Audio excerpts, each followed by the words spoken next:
What's up YouTube, Playmat here. Happy December to everyone.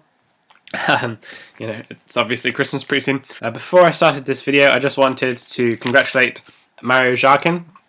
Sorry if that's not how you pronounce your name. I'll be sending you a pack for your comment on my video, the November Yu-Gi-Oh! Ruling for You video. I am giving away packs at the end of all my videos for the last kind of like 5 or 6 videos now. There will be one pack given away per video, and the winner is anyone who comments on the video, who subscribes and likes the video as well. And the winner is my favourite comment. Obviously I'm giving packs away for free. I've got quite a lot of packs left to give away. So I'm just going to wait until there's a good comment that I like, whether it's an interesting question or a nice comment on the video, until I give the pack away for that video. So yeah, now you know how to win a free pack. I'll be entering more tournaments, so hopefully I'll be winning more. I've been really looking forward to making this video, and it's all about how to side deck for your locals. So tip number 1 is define your own meta. So what are the top 3 decks played at your locals? Are we talking, Cliff Fort, Burning Abyss and Shaddoll, or are we talking more, I don't know, Burning Abyss, Light Sworn and Yugioh, or whatever decks are the most popular at that local. Obviously you get to see these players every week, so you play against them, you know what decks they play.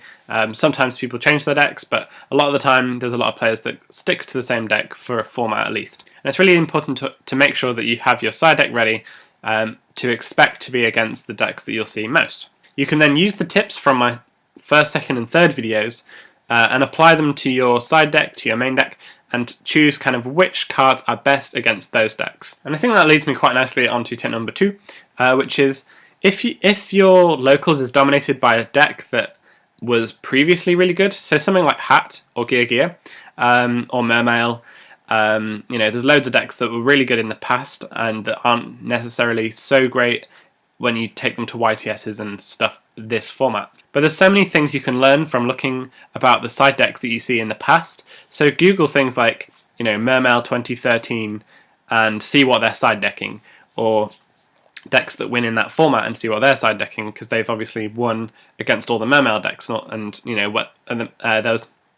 was a time when Mermail and Wind Up were the 2 top decks. So what was the Wind Up deck siding that always got them to the top over Mermail? And things like that. Like, there's loads of people that make videos, side cards against Mermail, side cards against whatever. And, it's really useful to then consider those cards and think, oh yeah, I forgot about this card. Debunk, for example, really good against Mermails. Maxi, really good against Mermails. Obviously, nobody's forgotten about Maxi. But there's not a great amount of decks siding Debunk at the moment. So yeah, that's it for tip number 2. Tip number 3. Tip number 3 is quite controversial, and you can only do it at a local level where you know what everyone's playing. But I do stand by this tip, which is, what are the best players at your locals playing? For example, you have 25 players at your locals, let's say, and 5 of them always, fight for the top 4 spots. What decks are those guys playing? I think it's just true. If a really good player, for example, plays Gravekeepers, and they've won the last 3 weeks with Gravekeepers, then find cards that side against Gravekeepers and put them in your side deck. Never, ever copy a side deck from a YTS and play that exact side deck at your locals, because it's just not going to be realistic or give you any side deck cards against the other decks that you'll see in your meta. So yeah, take note of what the top players in your locals are playing, the ones that are winning every week with the same decks, and side more cards against them. If those are the decks that are stopping you from getting to the top 4, you might as well main deck cards against them. I think that's the beauty of locals, is that the whole locals can grow, and if everyone in the locals starts main decking cards against the person who wins all the time, he might change his deck and then start winning again, because all of a sudden you haven't got any cards against him, and it kind of constantly allows that locals to evolve and improve as a meta. And yeah, no, I think it's very healthy to apply more pressure and make the players that do win every week work harder. Tip number 4 is that if you're really good friends with the guys who do win every week, and you need a little bit of help, get them to look at your side deck. Ask if you can have a little look at their side deck and see what's in their side deck that's helping them win the tournament.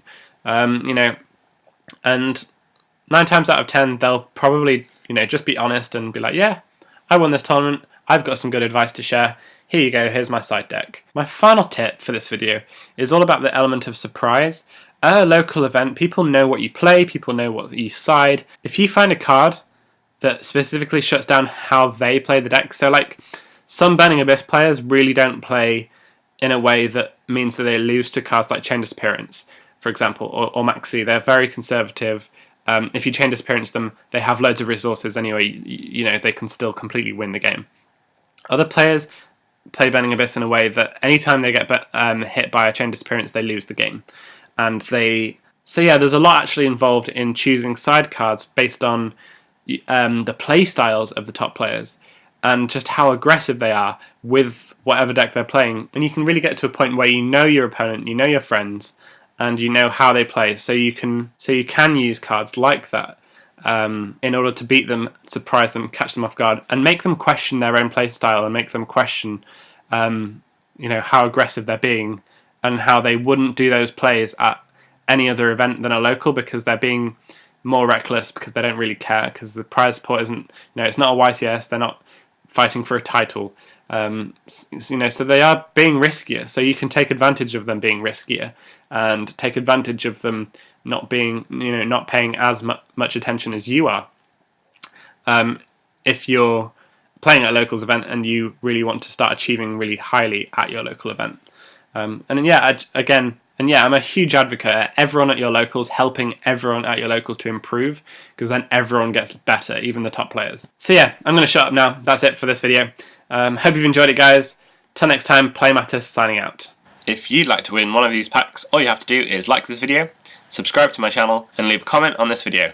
The winner will be...